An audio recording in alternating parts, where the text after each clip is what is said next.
The Danish Ruby Parure is a magnificent collection of jewels and has a storied history that intertwines with some of the most significant events and figures in European royalty. Today the Parure consists of a diamond and ruby floral tiara, versatile chandelier earrings, a necklace, a brooch, a bracelet, hairpins, and a ring, all set with diamonds and small rubies in clusters. It was originally crafted for the coronation of Emperor Napoleon in 1804. Napoleon Bonaparte, upon his declaration as Emperor of France, sought to create a coronation ceremony that underscored the legitimacy and grandeur of his new regime. A key element of this plan was ensuring that his marshals and their wives were suitably adorned in splendid finery.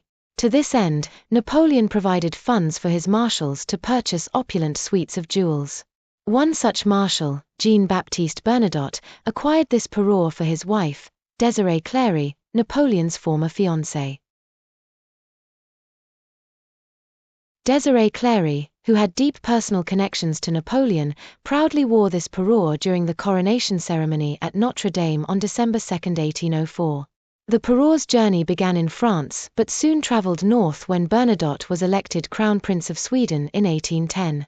Desirée, reluctant to leave Paris, eventually moved to Stockholm with her precious rubies. After Queen Desirée's death in 1860, her jewelry collection was documented to include a set of oriental rubies featuring various pieces like a comb, a garland, earrings, a turow necklace, and a brooch. These pieces were inherited by her daughter-in-law, Dowager Queen Josephine. Contrary to some accounts, Josephine did not pass these jewels directly to her granddaughter Louise when she married the Crown Prince of Denmark in 1869. Instead, they were listed in Josephine's estate inventory after her death in 1876. Louise of Sweden did indeed inherit the jewels after her grandmother. Louise later became Queen Louise of Denmark when her husband ascended the throne in 1906 and became King Frederick VIII of Denmark. Louise and her husband later gave the jewelry, designed like red currant berries and leaves, to their daughter-in-law Alexandrine on her marriage to the future King Christian X in 1898. Alexandrine converted these into a tiara shaped like a wreath. Upon Alexandrine's death in 1926, her son Christian X inherited the remaining pieces, including the necklace, brooch, earrings, and a bracelet made from the comb. In 1935, these jewels were given to their daughter-in-law, Ingrid, by King Christian and Queen Alexandrine. Ingrid became Queen of Denmark in 1947 when her husband ascended the throne and became King Frederick IX of Denmark, after his father had passed away.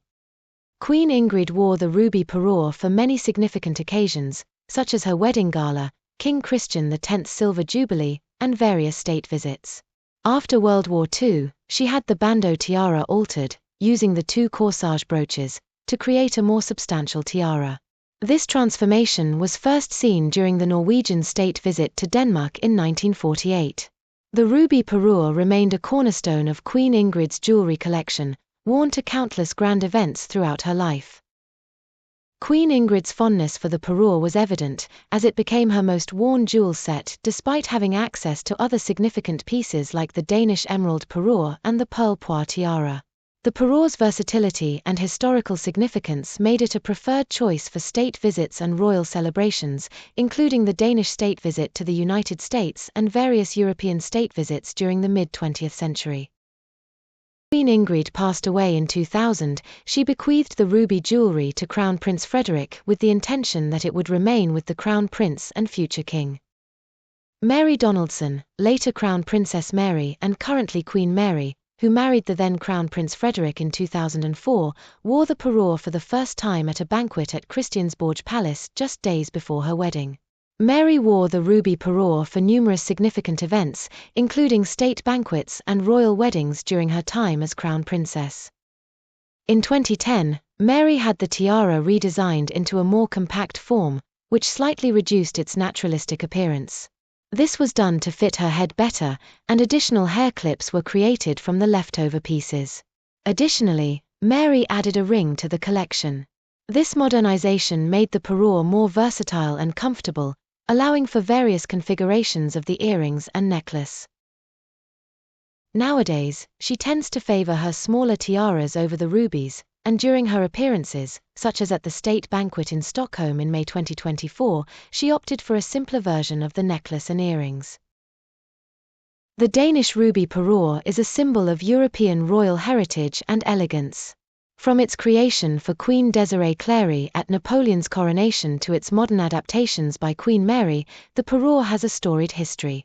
Each generation has added its touch, ensuring the collection remains relevant and cherished. Today, the parure continues to be a significant part of the Danish royal family's legacy, embodying both tradition and modernity. As it passes to future generations, it will undoubtedly continue to be a treasured and iconic piece of royal history.